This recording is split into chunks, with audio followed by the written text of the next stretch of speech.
Hi all, welcome to my channel. ಇವತ್ತು ನಾನು ಆರಿ ವರ್ಕಲ್ಲಿ use ಮಾಡೋ ಮೆಟೀರಿಯಲ್ಸ್ ಬಗ್ಗೆ ಎಲ್ಲ ತಿಳಿಸ್ತಾ ಇದ್ದೀನಿ. ಅದಕ್ಕೇನೇನು ಯೂಸ್ ಮಾಡ್ತೀವಿ, ಅದಕ್ಕೆ ಯಾವ್ಯಾವ ಮೆಟೀರಿಯಲ್ ಹಾಕಿದ್ರೆ ಚೆನ್ನಾಗಿ ಕಾಣುತ್ತೆ ಅಂತ ಈ ವಿಡಿಯೋಲಿ ಹೇಳ್ತೀನಿ. ನ್ಯೂ ಆಗಿರೋದ್ರಿಂದ ಪ್ಲೀಸ್ ಸಬ್ಸ್ಕ್ರೈಬ್ ಮಾಡಿ, ಹಾಗೆ ಲೈಕ್ ಮಾಡಿ. ಫಸ್ಟ್ ನಾವು ವರ್ಕ್ ಮಾಡೋಕ್ಕಿಂತ ಮುಂಚೆ ಟ್ರೇಸಿಂಗ್ ಮಾಡ್ಕೊಳ್ತೀವಲ್ವ, ಆ ಟ್ರೇಸಿಂಗಿಗೆ ಇದು ಬಟರ್ ಶೀಟ್ ಅಂತ ಸಿಗುತ್ತೆ, ಅವ್ರ ಬಟರ್ ಪೇಪರ್ ಅಂತ ಸಿಗುತ್ತೆ. ಇದ್ರ ಮೇಲೆ ನಾವು ಫಸ್ಟಿನೇ ಡ್ರಾಯಿಂಗ್ ಮಾಡ್ಕೊಂಡ್ಬಿಟ್ಟು ಇದನ್ನು ನಾವು ಬಟ್ಟೆ ಮೇಲಿಟ್ಟು ಈ ಥರ ಪೆನ್ಸಿಲಿಂದ ಈ ಥರ ವರ್ಕ್ ಮಾಡಿದ್ರೆ, ಮೀನ್ಸ್ ಸ್ಕೆಚ್ ಮಾಡಿದ್ರೆ ಅದು ಬಟ್ಟೆ ಮೇಲೆ ಪ್ರಿಂಟ್ ಆಗುತ್ತೆ, ಲೈಟಾಗಿ ಪ್ರಿಂಟ್ ಆಗುತ್ತೆ. ಇದು ಗ್ಲಾಸ್ ಮಾರ್ಕರ್ ಅಂತ ಸಿಗುತ್ತೆ, ವೈಟ್ ಕಲರು, ಯೆಲ್ಲೋ ಕಲರು, ಹಾಗೆ ರೆಡ್ ಕಲರ್ ಎಲ್ಲ ಸಿಗುತ್ತೆ. ಇದ್ರದ್ದು ಹೆಲ್ಪಿಂದ ನಾವು ಕ್ಲಾತ್ ಮೇಲೆ ನಾವು ಡ್ರಾ ಮಾಡ್ಕೋಬೋದು. ಇದ್ರ ಮೇಲೆ ಮಾಡಿರೋದು ನಮಗೆ ಲೈಟಾಗಿರುತ್ತೆ, ಪ್ರಿಂಟ್ ಮಾಡಿದ್ಮೇಲೆ ಕಾರ್ಬನ್ ಶೀಟಿಂದ. ಆವಾಗ ನಾವು ಇದರಿಂದ ಯೂಸ್ ಮಾಡಿ ನಾವು ಆರಿ ವರ್ಕ್ ಸ್ಟಾರ್ಟ್ ಮಾಡೋಕ್ಕಿಂತ ಮುಂಚೆ ನಾವೇನು ಮಾಡ್ತೀವಿ, ಈ ಥರ ಬಟರ್ ಶೀಟ್ ಇರುತ್ತೆ. ಬಟರ್ ಶೀಟಲ್ಲಿ ನಾವು ಫಸ್ಟು ವರ್ಕ್ನೆಲ್ಲ ಟ್ರೇಸ್ ಮಾಡಿದ್ದನ್ನು ಈ ಥರ ಕಾರ್ಬನ್ ಶೀಟ್ ಸಹಾಯದಿಂದ ಇದು ಕೆಳಗಡೆ ಇಟ್ಕೊಂಡ್ಬಿಟ್ಟು ನಾವು ಕ್ಲಾತ್ ಮೇಲೆ ಈ ಥರ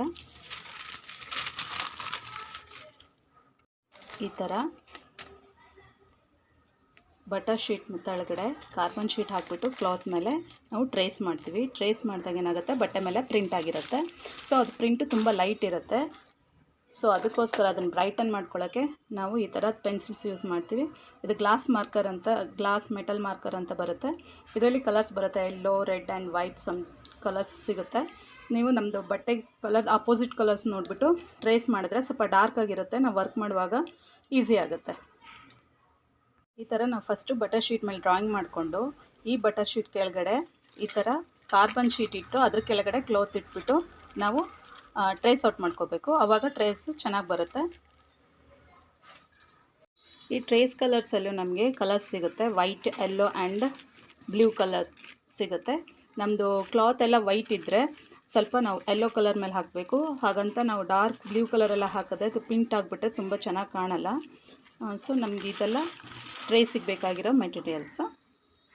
ನಾವು ಕ್ಲಾತ್ ಮೇಲೆ ಕುಂದನೆಲ್ಲ ಅಂಟಿಸೋಕ್ಕೆ ಬೇಕಾಗುತ್ತೆ, ಈ ಥರ ಗ್ಲೂಸ್ ಬೇಕಾಗುತ್ತೆ. ಇದು B7000 ಅಂತ, ಇದು ಹಾಗೆ ಫ್ಯಾಬ್ರಿಕ್ ಗ್ಲೂ ಅಂತ ಫೆವಿಕ್ರಿಲ್ ಕಂಪ್ನಿದು. ಇವೆರಡು ಯೂಸ್ ಮಾಡ್ತೀವಿ ಗ್ಲೂನ. ಹಾಗೆ ನಮಗೆ ನೀಡಲ್ಸ್ ಬೇಕಾಗುತ್ತೆ. ಇದು ರೆಗ್ಯುಲರ್ ನೀಡಲ್ಲು, ಮೀನ್ಸ್ ಹೆಮ್ಮಿಂಗ್ ನೀಡಲೆಲ್ಲ ಹೇಗೆ ಬರುತ್ತಲ್ಲ ಆ ಥರದ್ದು. ಇದು ಜರ್ದೋಸಿ ನೀಡಲ್ಲು. ಇದು ಬಿಲೆ ನಾಟ್ ಸ್ಟಿಚ್ ಎಲ್ಲ ಹಾಕ್ತೀವಲ್ಲ ಅದಕ್ಕೆ ಯೂಸ್ ಮಾಡೋ ನೀಡಲ್ಲು. ಇದು ಕುಚ್ಚು ಹಾಕೋ ನೀಡಲ್ಲು. ಹಾಗೆ ಇದು ಲಾಂಗ್ ನೀಡಲ್. ನಾವು ಹಾಗೆ ಒಂದು ಟೂತ್ ಪಿಕ್ ಇಟ್ಕೊಂಡ್ರೆ ನಾವು ಕುಂದನೆಲ್ಲ ಸ್ಟಿಕ್ ಮಾಡುವಾಗ ಸ್ವಲ್ಪ ಹಿಂದೆಗಡೆ ಗ್ಲೂ ಹಾಕಿಬಿಟ್ಟು ಅಂಟಿಸೋಕ್ಕೆ ಅನುಕೂಲ ಆಗುತ್ತೆ. ಒಂದು ಟೂತ್ ಪಿಕ್ ಇಟ್ಕೊಳ್ಳಿ. ನೆಕ್ಸ್ಟ್ ಬರೋದು ನಮಗೆ ಥ್ರೆಡ್ಸು. ಇದು ಆ್ಯಂಕರ್ ಥ್ರೆಡ್ಸ್ ಅಂತ, ಇದು 6 ಎಳೆ ದಾರ. ಇದನ್ನು ನಾವು ಫ್ಲವರ್ಸ್ ಎಲ್ಲ ಹಾಕುವಾಗ ಯೂಸ್ ಮಾಡ್ತೀವಿ. ಇದು ಇಲ್ಲದೇ ನಮಗೆ ಸಿಲ್ಕ್ ಥ್ರೆಡಲ್ಲೇ 6 ಎಳೆ ದಾರ ತೊಗೊಂಡ್ಬಿಟ್ಟು ನಾವು ಮಾಡ್ಬೋದು. ಇದರಲ್ಲಿ ದಾರಗಳಲ್ಲಿ ತುಂಬ ವೆರೈಟೀಸ್ ಇರುತ್ತೆ. ಇದು ನಮಗೆ ಝರಿ ಮಿಕ್ಸ್ ಇದೆ ದಾರನೇ. ಸೊ ಇದರಲ್ಲಿ ಹಾಗೆ ನಮಗೆ ಈ ಥರ ಗ್ಲಿಟರಿಂದ ಜರಿನೂ ಸಿಗುತ್ತೆ, ಮೀನ್ಸ್ ಥ್ರೆಡ್ ಸಿಗುತ್ತೆ. ಈ ಥರ ಗೋಲ್ಡು, ವೈಟು, ಯಾವ ಕಲರ್ ಬೇಕೋ ಆ ಕಲರ್ ಸಿಗುತ್ತೆ. ಹಾಗೆ ಮುಂಚೆ ನಮಗೆ ಡಬಲ್ ಕಲರ್ ಸಿಗ್ತಾಯಿತ್ತು, ಇವಾಗೆಲ್ಲ ಸಿಗೋಲ್ಲ. ಇದು ನಮ್ಮಮ್ಮ ಮಾಡ್ತಾಯಿದ್ರು, ಅದನ್ನು ನಾನು ತೊಗೊಂಡು ಬಂದಿರೋದು. ಸೊ ಹಿಂಗೆ ಗೋಲ್ಡ್, ಪರ್ಪಲ್, ಎಲ್ಲೋ ನಿಮ್ದು ಯಾವ ಸ್ಯಾರಿ ಇರುತ್ತೋ ಆ ಸ್ಯಾರಿಗೆ ಮ್ಯಾಚ್ ಆಗೋಂಥ ಥ್ರೆಡ್ಸ್ ತೊಗೋಬೇಕಾಗತ್ತೆ. ನೆಕ್ಸ್ಟ್ ಬಂದು ನಮಗೆ ಈ ಥರ ಸ್ಟೋನ್ ಲೇಸ್ ಚೈನ್ ಬರುತ್ತೆ. ಇದು ಪರ್ಲಲ್ಲಿದೆ, ಅದೇ ಥರ ಸ್ಟೋನಲ್ಲೂ ಬರುತ್ತೆ. ಇದರಲ್ಲೂ ವೆರೈಟಿ ಆಫ್ ಕಲರ್ಸ್ ಬರುತ್ತೆ. ನಾನು ಸ್ವಲ್ಪ ಜಾಸ್ತಿ ಯೂಸ್ ಮಾಡೋದು ಗೋಲ್ಡ್ ಕಲರೇ ಯೂಸ್ ಮಾಡ್ತಾ ಇರ್ತೀನಿ.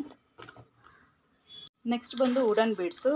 ಇದು ಮುಂಚೆ ಯೂಸ್ ಮಾಡ್ತಾಯಿದ್ರು, ಈಗ ಸಿಗುತ್ತೋ ಇಲ್ಲ ಗೊತ್ತಿಲ್ಲ ನನಗೆ, ಬಟ್ ನನ್ನ ಹತ್ರ ಇರೋ ಕಲೆಕ್ಷನ್ಸ್ ತೋರಿಸ್ತಾ ಇದ್ದೀನಿ.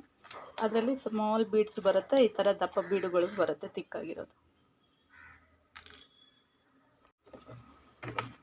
ನೆಕ್ಸ್ಟ್ ಬಂದು ಈ ಥರ ಗ್ಲಾಸ್ ಬೀಡ್ಸು. ಇದು ದೊಡ್ಡದು, ಇದು ಉದ್ದ ಇರುತ್ತೆ ತುಂಬ. ಅದರಲ್ಲಿ ಕಟ್ ಬೀಡ್ಸು ಸ್ವಲ್ಪ ಮೀಡಿಯಮ್ ಸೈಜಲ್ಲಿರುತ್ತೆ. ಇದು ಬಂದು ಫುಲ್ ಥಿನ್ ಕಟ್ ಬೀಡ್ಸ್ ಅಂತ ಕರೀತಾರೆ, ಕೆಲವೊಬ್ಬರು ಕಡ್ದಾನ ಬೀಡ್ಸ್ ಅಂತ ಕರೀತಾರೆ, ಕೆಲವೊಬ್ಬರು ಗ್ಲಾಸ್ ಬೀಡ್ಸ್ ಅಂತ ಕರೀತಾರೆ. ಇದರಲ್ಲೂ ತುಂಬ ಕಲರ್ಸ್ ಇರುತ್ತೆ, light colours, dark colours, gold colour, silver, ತುಂಬ ಕಲರ್ಸ್ ಬರುತ್ತೆ ಇದರಲ್ಲಿ. ನಾನು ತೋರಿಸ್ತೀನಿ ನಿಮಗೆ ಯಾವ್ಯಾವ ಕಲರ್ ಬರುತ್ತೆ ಅಂತ. ಇದು ನಾನು ಸ್ವಲ್ಪ ಜಾಸ್ತಿನೇ ತೊಗೊಂಡು ಬಂದಿದ್ದೆ, ವರ್ಕ್ ಮಾಡೋಕ್ಕೆಲ್ಲ ತುಂಬ ಅನುಕೂಲ ಆಗುತ್ತೆ ಅಂತ. ಆಲ್ಮೋಸ್ಟ್ ಇದು 450 ಗ್ರಾಮ್ಸ್ ಏನೋ ಇದೆ ಇದು. ಕಡ್ದಾನ ಬೀಡ್ಸ್ ತೋರಿಸ್ತೀನಿ ನಿಮಗೆ. ಇದರಲ್ಲಿ ಕಲರ್ಸ್ ನೋಡಿ, green, yellow, silver, blue colour, ತುಂಬ ವೆರೈಟೀಸ್ ಇರುತ್ತೆ ಇದರಲ್ಲಿ ಕಲರ್ಸು. ನಮ್ಮ ಸ್ಯಾರಿಗೆ ಯಾವ್ದು ಕಲರ್ ಮ್ಯಾಚ್ ಆಗುತ್ತೋ ಅದು ನೋಡಿಬಿಟ್ಟು ನಾವು ಯೂಸ್ ಮಾಡಬೇಕು. ನೆಕ್ಸ್ಟ್ ಬಂದು ಅದರಲ್ಲೇ ಶುಗರ್ ಬೀಡ್ಸಲ್ಲೇ ಕಲರ್ಸ್ ಬರುತ್ತೆ, ಸ್ಮಾಲ್ ಸೈಜ್ ಇರುತ್ತೆ, ಬೀಡ್ಸ್ ಇದೆಲ್ಲ, ಇವೆಲ್ಲ ಬೀಡ್ಸ್ ಆಗುತ್ತೆ ಇದರಲ್ಲಿ ಕಲರ್ಸ್. ಇದು ಗ್ಲಾಸ್ ಬೀಡ್ಸಲ್ಲೇ ಮಣಿ ಬೀಡ್ಸ್, ಕಡ್ದಾನ ಅಲ್ಲ ಬೀಡ್ಸ್. ಇದು ಗ್ಲಾಸ್ ಬೀಡ್ಸಲ್ಲೇ ಬೀಡ್ ಮಣಿ ಇದೆಲ್ಲ ಕಡ್ದಾನ ಅಲ್ಲ. ನೆಕ್ಸ್ಟ್ ಬರೋದು ನಮಗೆ ಚಮ್ಕೀಸು. ಚಮ್ಕೀಸಲ್ಲೂ ತುಂಬ ವೆರೈಟೀಸ್ ಇದೆ. ಇದು ಲೈಟ್ ಪಿಂಕ್ ಇದೆ, ಬ್ಲೂ, ತುಂಬ ವೆರೈಟೀಸ್ ಇರುತ್ತೆ. ಇದು ಸ್ವಲ್ಪ ದೊಡ್ಡದಿರುತ್ತೆ, ಜಾಸ್ತಿ ಯೂಸ್ ಆಗೋದು ಇದೇ ಥರ ಗೋಲ್ಡ್ ಕಲರ್ದು ಮಿಕ್ಸ್. ಇದು ಪಿಂಕಿಶ್ ಶೇಡಲ್ಲಿದೆ, ಇದು ಫುಲ್ ಗೋಲ್ಡಲ್ಲಿದೆ. ನೆಕ್ಸ್ಟ್ ಇದು ಫುಲ್ ಪಿಂಕ್ ಇದೆ.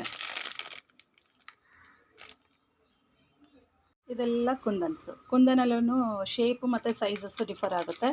ಇದು ತಿಲಕ ಶೇಪಲ್ಲಿದೆ, gold colour, red colour. Next ನಮಗೆ ರೌಂಡ್ ಕುಂದನ್ಸ್ ಬರುತ್ತೆ, ಈ ಥರ ಗೋಲ್ಡ್ ಕಲರು. ಕಲರ್ಸ್ ತುಂಬ ಬರುತ್ತೆ, ಹಾಗೆ ಸೈಜಸ್ಸು ತುಂಬ ಇರುತ್ತೆ. ಇದು ರೌಂಡಲ್ಲೇ ಬ್ಲೂ ಕಲರು, ಇದು ರೆಡ್, ತುಂಬ ವೆರೈಟಿ ಇರುತ್ತೆ. ಹಾಗೆ ಬ್ಲ್ಯಾಕ್ ಕಲರ್ ಕೂಡ ಬರುತ್ತೆ. ನೆಕ್ಸ್ಟು ಚಮ್ಕೀಸು ಅವೆಲ್ಲ ಆದಮೇಲೆ ಮಿರರ್ ಬೇಕಾಗುತ್ತೆ. ಇದು ಪ್ಲಾಸ್ಟಿಕ್ ಮಿರರ್ಸ್, ಇವು ತೂಕ ಇರಲ್ಲ. ಇದಾದರೆ ನಮಗೆ ರಿಯಲ್ ಮಿರರ್ಸ್, ಇದು ಪ್ಲಾಸ್ಟಿಕ್ ಮಿರರ್ಸ್. ಇದು ರಿಯಲ್ ಮಿರರ್ಸು, ಸ್ವಲ್ಪ ದಪ್ಪ ಇರುತ್ತೆ. ಇದು ಪ್ಲಾಸ್ಟಿಕ್ ಮಿರರ್ಸ್, ನಾನು ನಿಮಗೆ ತೋರಿಸ್ತೀನಿ ನೋಡಿ. ಇದು ತುಂಬ ತಿನ್ನಾಗಿರುತ್ತೆ. ಇದು ಪ್ಲಾಸ್ಟಿಕ್ ಮಿರರ್, ಇದು ಬಂದುಬಿಟ್ಟು ಪ್ಲಾಸ್ಟಿಕ್ ಮಿರರ್. ಇದು ನಮಗೆ ಎಷ್ಟು ದಪ್ಪ ಇರುತ್ತೆ ನೋಡಿ ಸೈಡು. ಇದು ಸ್ವಲ್ಪ ಹೆವಿ ಆಗುತ್ತೆ ಇದು ವರ್ಕ್ ಮಾಡುವಾಗ. ಇದು ತುಂಬ ಲೈಟಾಗಿರುತ್ತೆ. ಕಡ್ದಾನಲ್ಲೂ ನಮಗೆ ಬ್ಲ್ಯಾಕ್ ಕಡ್ದಾನ ಸಿಗುತ್ತೆ. ಇದು ಪೈಪ್, ಇದು ಸ್ಮಾಲ್ ಸೈಜ್ ಪೈಪ್. ನಾನು ಆಗಲೇ ಗೋಲ್ಡ್ ಕಲರ್ ತೋರಿಸಿದ್ನಲ್ಲ, ಅದರಲ್ಲೇ ಇದು ಬ್ಲ್ಯಾಕ್ ಕಲರ್ ಪೈಪ್ಸು. ಬೀಡಲ್ಲೂ ನಮಗೆ ವೆರೈಟಿ ಬೀಡ್ಸ್ ಸಿಗುತ್ತೆ. ಇದು ನವರಂಗ್ ಕಲರ್ ಅಂತ ಹೇಳ್ತಾರಲ್ಲ, ಆ ಥರದ ಬೀಡ್ಸ್. ಇದು ಸ್ವಲ್ಪ ಶೈನಿಂಗ್ ಇರುತ್ತೆ. ಇದು ಮತ್ತು ಈ ಥರ ಸಿಲ್ವರ್, ಇದು ಮಣಿ ಅಷ್ಟೇ. ಇದು ಕಲರ್ಸ್ ಸಿಗುತ್ತೆ ನಮಗೆ.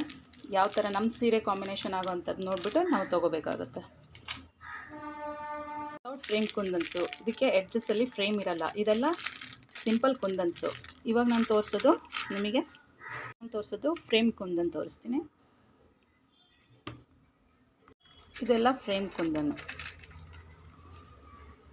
ಇದು ಸುತ್ತಲೂ ಒಂದು ಫ್ರೇಮ್ ಇರುತ್ತೆ, ಗೋಲ್ಡ್ ಕಲರ್ ಫ್ರೇಮ್. ಇದೆಲ್ಲ ತುಂಬ ರಿಚಾಗಿ ಕಾಣುತ್ತೆ ನಾವು ವರ್ಕ್ ಮಾಡುವಾಗೆಲ್ಲ. ಇದರಲ್ಲಿ ತಿಲಕ ಶೇಪಲ್ಲಿದೆ. ಇದರಲ್ಲಿ ತುಂಬ ವೆರೈಟಿ ಬರುತ್ತೆ, ಕಲರ್ಸು ಹಾಗೆ ಸೈಜ್ ವೇರಿಯೇಷನ್ಸ್ ಇರುತ್ತೆ. ಇದು ನಮ್ಮದು ಸ್ಕ್ವೇರ್ ಶೇಪ್, ವೈಟ್ ಕಲರ್ದು. ನೆಕ್ಸ್ಟ್ ಬರೋದು ನಮಗೆ sugar beads, golden sugar beads. ಅದರಲ್ಲಿ ಕಲರ್ಸ್ ಇರುತ್ತೆ, ಆ್ಯಂಟಿಕ್ಕು ಮತ್ತು ಸೈಜಸ್ಸು ಇರುತ್ತೆ. 2 mm, 4 mm, 3 mm ಹಾಗೆ. ಇದು ನೋಡಿ, ಇದು ಗೋಲ್ಡು, ಇದು ಆ್ಯಂಟಿಕ್ ಕಲರ್. ಸ್ವಲ್ಪ ವೇರಿಯೇಷನ್ಸ್ ಇರುತ್ತೆ ಅದರಲ್ಲಿ ಸೈಜು. ಇದು 3 mmದು, ಇದು 4 mmದು. ಕಲರ್ಸು ತುಂಬ ಇರುತ್ತೆ ಇದರಲ್ಲಿ. ಡಾರ್ಕ್ ಗೋಲ್ಡ್ ಕಲರಲ್ಲೂ ಸಿಗುತ್ತೆ, ಲೈಟ್ ಗೋಲ್ಡ್ ಕಲರಲ್ಲಿ ಸಿಗುತ್ತೆ, ಆ್ಯಂಟಿಕಲ್ಲೂ ಸಿಗುತ್ತೆ. ತುಂಬ ವೆರೈಟಿ ಇದೆ. ನಮ್ಮ ಸಾರಿ ಯಾವ ಕಲರ್ ಇದೆ, ಅದು ಬಾರ್ಡ್ರ್ ಯಾವ ಕಲರ್ ಝರಿಯಲ್ಲಿದೆ ನೋಡಿಬಿಟ್ಟು ನಾವು ಮಣಿನ ಯೂಸ್ ಮಾಡಬೇಕಾಗುತ್ತೆ. ಹಾಗೆ ನಾವು ಜ್ಯುವೆಲರಿ ಡಿಸೈನ್ಸ್ ಮಾಡುವಾಗೆಲ್ಲ ನಾವು ಈ ಥರದ್ದು ಪರ್ಲ್ ಯೂಸ್ ಮಾಡ್ತೀವಿ. ಇದರಲ್ಲಿ ಕಲರ್ಸ್ ಬರುತ್ತೆ. ಇದು ಫುಲ್ ವೈಟ್ ಇದೆ, ಇದು ಹಾಫ್ ವೈಟ್ ಇದೆ ಪರ್ಲು. ಇದು ಫುಲ್ ರೌಂಡ್ ಇರುತ್ತೆ ಈ ಬೀಡ್, ಇದು ಪರ್ಲು. ಬಟ್ ಇದೇನಿದೆ ಅಲ್ವಾ, ಇದು ಹಾಫ್ ಪರ್ಲ್ ಅಂತ ಹೇಳ್ತಾರೆ. ಒಂದು ಸೈಡು ಫ್ಲ್ಯಾಟ್ ಇರುತ್ತೆ, ಒಂದು ಸೈಡು ರೌಂಡ್ ಇರುತ್ತೆ. ಗಮ್ ಹಾಕಿಬಿಟ್ಟು ಅಂಟಿಸ್ಬೋದು, ಇಲ್ಲದೇ ಇದ್ದರೆ ನಾವು ಇದನ್ನು ಸ್ಟಿಚ್ ಕೂಡ ಮಾಡ್ಬೋದು, ಹೋಲ್ಸ್ ಇರುತ್ತೆ.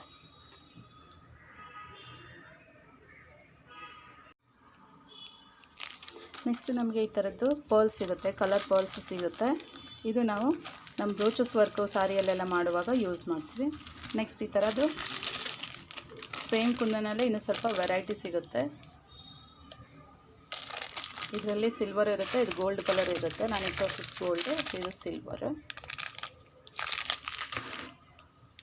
ಅದ್ರ ಜೊತೆ ನಮಗೆ ಈ ಥರ ಬೀಡ್ಸ್ ಎಲ್ಲ ಹಾಕಿಬಿಟ್ಟು ಬ್ರೋಚಸ್ ವರ್ಕ್ ಮಾಡೋಕ್ಕೆ ಇವೆಲ್ಲ ಯೂಸ್ ಆಗುತ್ತೆ. ಯೂಸಸ್ ಆಗುತ್ತೆ. ಹಾಗೆ ಸ್ವಲ್ಪ ಬಿಟ್ ಕುಂದನ್ಸು ಯೂಸ್ ಮಾಡ್ಬೋದು ನಾವು ರೋಚಸ್ ವರ್ಕಿಗಾದರೆ. ಆರಿ ವರ್ಕಿಗಾದರೆ ನಾವು ಸ್ವಲ್ಪ ನೈಸ್ ವರ್ಕ್ ಮಾಡಬೇಕಾಗತ್ತೆ. ಸೊ ಸಣ್ಣ ಸಣ್ಣ ಐಟಮ್ಸ್ ಯೂಸ್ ಮಾಡಿದ್ರೆ ತುಂಬ ನೀಟಾಗಿ ಫಿನಿಶಾಗಿ ಕಾಣುತ್ತೆ. Thank you for watching my channel. Bye.